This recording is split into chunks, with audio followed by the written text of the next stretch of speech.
పెనుగొండ గడ్డ వచ్చేసి ఎప్పుడు కూడా వైఎస్ఆర్సీపీ అడ్డానే, ఇది వైఎస్ఆర్సీపీ అడ్డానే. దీన్ని నిరూపణ చేసేదానికి మళ్ళీ చేసిన మన నామినేషన్స్ రోజే ఖచ్చితంగా ఇది వైఎస్ఆర్సీపీ అడ్డాని ప్రజలందరూ కూడా డిసైడ్ అయిపోయినారు.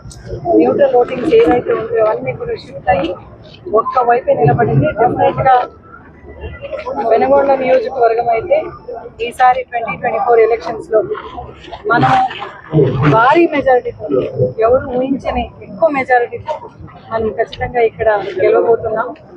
దానికి కారణం మా జగనన్న, ఆయన సంక్షేమ సామ్రాట్, మళ్ళీ అభివృద్ధి కూడా, సంక్షేమ మళ్ళీ అభివృద్ధి రెండు కూడా ఆయన బ్యాలెన్స్గా తీసుకుని వెళ్ళాలి. ఎస్సీ, ఎస్టీ, బీసీ, మైనారిటీస్ అందరినీ కూడా దగ్గర పెట్టుకొని ఈరోజు మమ్మల్ని నడిపించినారు.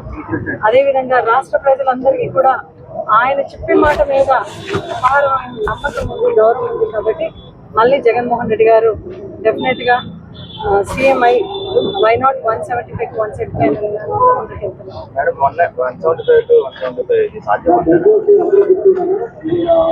ఆ రోజు కూడా ఇదే ప్రశ్న మీరంతా అడిగినారు.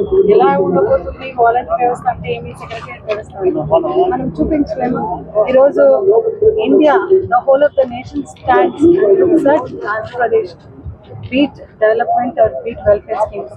అలాగే 175 ఎస్ అవుతుంది. Because each and every houses, కులాల అతీతంగా, మతాల అతీతంగా, పార్టీల అతీతంగా ప్రతి ఒక్కరికి కూడా మంచిది చేసే ఒక పరిస్థితి మనకు ఉంది. కాబట్టి డెఫినెట్లీ మనం అది సాధిస్తాం కూడా. Highly possible for us. Please subscribe .news.